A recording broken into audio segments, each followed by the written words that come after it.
Bonjour les enfants, moi j'espère qu'ils êtes bien. Bienvenue ce dimanche. Nous sommes bien contents qu'ils êtes là ensemble avec nous, avec Anna et Elisha. Bonjour.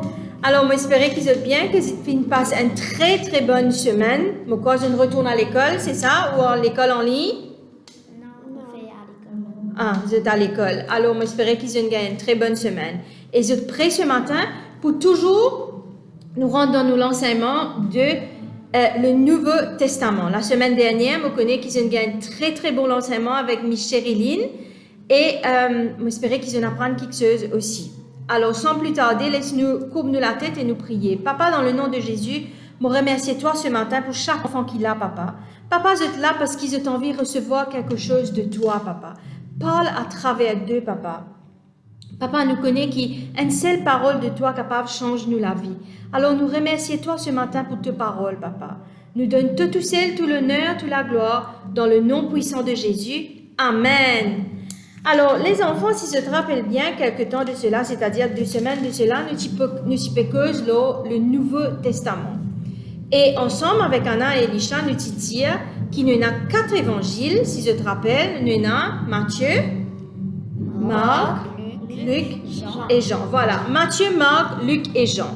Après, nous disons comme ça, après ces 4 évangiles-là, nous avons un livre historique, si je te l'ai appelé, c'est que il montre-nous comment l'Église est née, c'était Actes des Apôtres.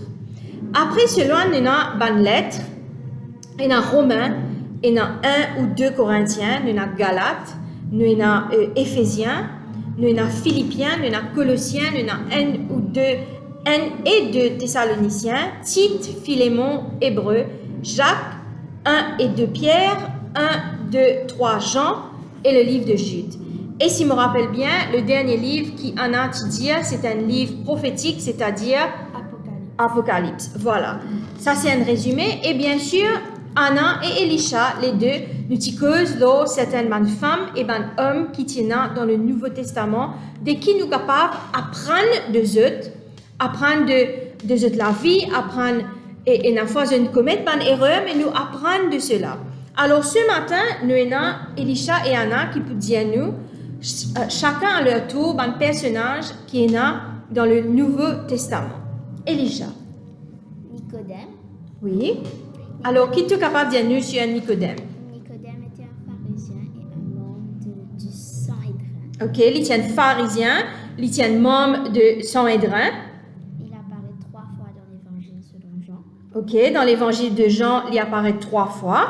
Il était connu comme un docteur de la loi. Effectivement, il tient docteur de la loi. Il aimait écouter l'enseignement de Jésus. C'est vrai, il est content, écoute l'enseignement de Jésus. Mais il ne comprenait pas selon l'esprit quand il n'était pas né de nouveau. Voilà, il n'est pas comprend selon l'esprit parce qu'il n'est pas encore né de nouveau. Ok? Alors Anna, qui s'en a te pour causer aujourd'hui, toi? C'est la femme samaritaine. Oui, qui est capable de dire nous? La femme samaritaine qui avait eu 5 maris et rencontre Jésus près d'un puits où il lui offert de l'eau vive. Voilà. Alors, la femme samaritaine, Lily y rencontré Jésus côté un puits et là, Jésus, je te connais, Jésus pas condamné, hein? Pas condamné du tout. Il allait à l'époque, ben juif et ben samaritain, je pas causé, mais Jésus pas condamné. Et malgré que la femme samaritaine fin commettre une erreur dans le passé, dire il y en a 5 maris, mais Jésus pas fin dire te connais, moi pas capable de causer avec toi. Au contraire, Jésus fin accueillir lui, Jésus fin cause avec lui. Ok? Alors, et toi, Elisha, qui s'en a te pour causer encore? Marie-Madeleine. Oui.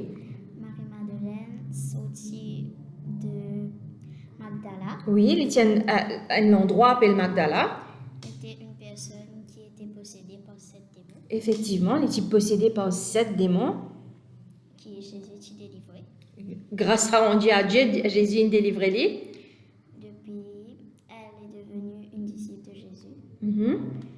Elle a continué à servir Christ. Oui. L'Évangile nous démontre qu'elle a été présentée même quand Jésus était sur la croix et aussi elle a été la première à qui Jésus est apparu. Effectivement. Vous êtes quand les filles sont délivrées, les filles suivent, les filles prennent l'engagement pour continuer à suivre Jésus. Et nous trouvons quand nous lisons les évangiles qu'il était là avec Jésus quand Jésus était sur la croix. Et après, comment Elisha dit, elle était la première à qui Jésus finit apparaître quand les filles ressuscitées.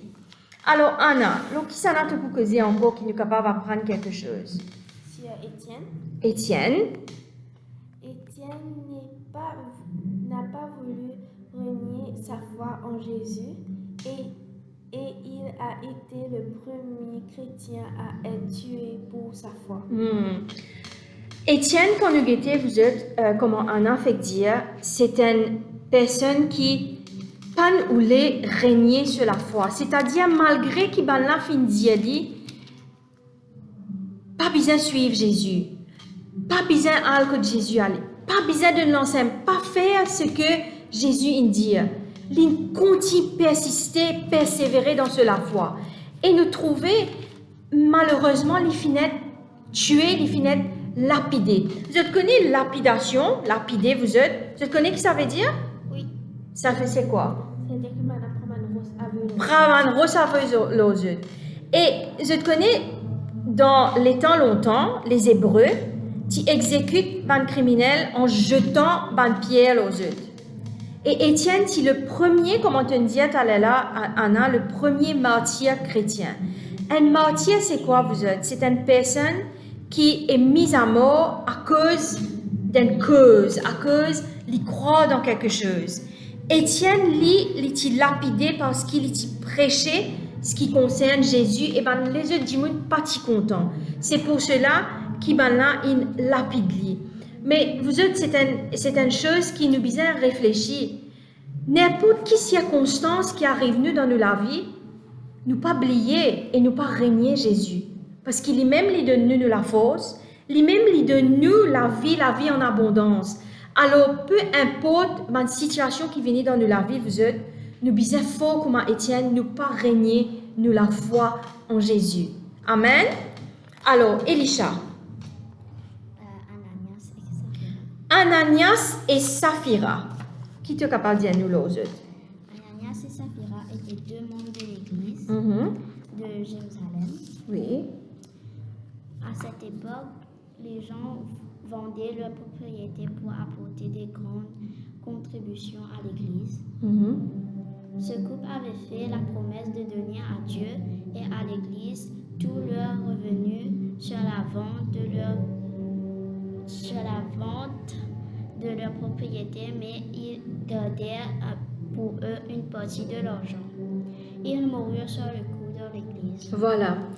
Ananias et Saphira qui causent menti. C'est une cause menti. L'argent qu'ils étaient recevoir de la vente de ce terrain, ok, qui je t'ai dit qu'ils pu donner à l'église, mais seulement, comment Elisha dit, je garde une partie. Je connais les enfants, mentir à l'église, dit comment dire, bien sûr, mentir à Dieu. Quand Dieu connaît tout ce qui est là dans lesquels Dieu connaît. Moi, je ne suis capable de pas connaître qui est là dans lesquels Elisha ou Anna et Elisha pas connaît qui est là dans lesquels, mais Dieu, il connaît tout ce qui peut passer. Alors, quand nous mentir à Dieu, quand nous mentir, nous dire nous pouvons faire quelque chose, nous dire je ne promets, je dis je te fais la promesse de donner à Dieu, là qui je te fais, je t'ai cassé une partie. Et qui n'allait arriver, je ne paye un prix très cher. Je finis mot sur le coup, comment Elisha finit dire. Alors, apprends-nous besoin par cause mentir. Peu importe, nous besoin par cause mentir avec Dieu, nous besoin par cause mentir avec nos parents, nos camarades, nos professeurs, nos pasteurs, nous pas grave cause mentir parce que Dieu lui connaît tout et n'a pas de conséquences de nos actes. Et la dernière personne sur qui nous pouvons causer aujourd'hui, Anna, Corneille. Corneille a été le premier gentil non-juif et qui priait à apporter le message de l'amour de Jésus. Alors Corneille, lui, il était un non-juif. OK? Les tiennent non-juifs, les tiennent gentils, and gentile en anglais. Et Pierre qui t'apporte le message de l'amour. OK? Nous trouvons ça dans Actes des Apôtres, chapitre 10. Actes des Apôtres, chapitre 10. Et Pierre, il amène sa message là. Pierre, tu gagnes une vision de Dieu. Hein? Je te connais autant du Nouveau Testament, ben juif, pas tu fréquentes, ben non juif. Et Dieu te donne à Pierre une vision et qu'il te dit, il est capable de rendre dans la maison d'un non-juif. Et là, nous trouvons après qu'il connaît, il donne la vie à Jésus. Il et toute sa famille d'ailleurs, hein, quand nous lisons dans Actes des Apôtres, nous trouvons qui Pierre allait lui faire lui prêcher la parole, lui dire et ben non juif tu recevoir le Saint-Esprit. Dis-nous dans Actes des Apôtres chapitre 10 à partir du verset 44, je t'y recevoir aussi le Saint-Esprit. Alors les enfants, aujourd'hui nous apprenons sur 6 personnages. Nous apprenons sur Nicodème, nous apprenons sur la femme samaritaine, nous apprenons sur Marie-Madeleine, nous apprenons sur Étienne, nous apprenons sur Ananias et Saphira, et nous apprenons sur Corneille. Et moi, j'espérais, de l'enseignement sur ce personnage-là, je ne comprends la parole de Dieu. Je ne comprends qui cette personne-là représentait dans la Bible, les enfants. Alors, laisse-nous prier et nous terminer aujourd'hui. Papa, dans le nom de Jésus, me remercie toi pour chaque enfant qui peut entendre le son de la voix, papa. Papa, merci qu'ils étaient dans un l'équerre, qui ne recevoir ta parole aujourd'hui, papa. Papa, qu'ils se puissent apprendre, qui, peu importe les circonstances de la vie, papa, je pas pour régner, je la foi en toi, papa. Papa, qui, je pour une personne forte dans la foi, papa. Je pour comment connaître, qui t'y amène toute sa famille vers toi, papa. Papa, je peux aussi, comme Marie-Magdalene, papa, qui, je peux suivre toi comme un bon disciple, papa. Papa, me prier et me déclarer, papa, que chaque enfant qui peut entendre le son de la voix, papa, je te bonnes enfants bénis, papa. Je te bonnes enfants qui en bonne et parfaite santé, papa. Papa, qui étaient dans l'intelligence surnaturelle, papa, qui étaient dans la sagesse de Dieu, papa, qui se pour aller de plus loin qu'ils sont capables, papa, avec toi, papa. Qui chaque pas qu'ils ont pour faire, papa, je te bénis abondamment, papa. Papa, me remercie toi, me donne tout seul, tout l'honneur, toute la gloire, dans le nom puissant de Jésus. Amen. Merci les enfants, nous bien contents d'eux. Moi, j'espère nous trouver très bientôt. Frontières est ouverte, l'église aussi capable d'accueillir plus de personnes. Mais j'espère qu'ils me trouvent très bientôt. Et nous disons bon dimanche et bonne semaine. Bye bye.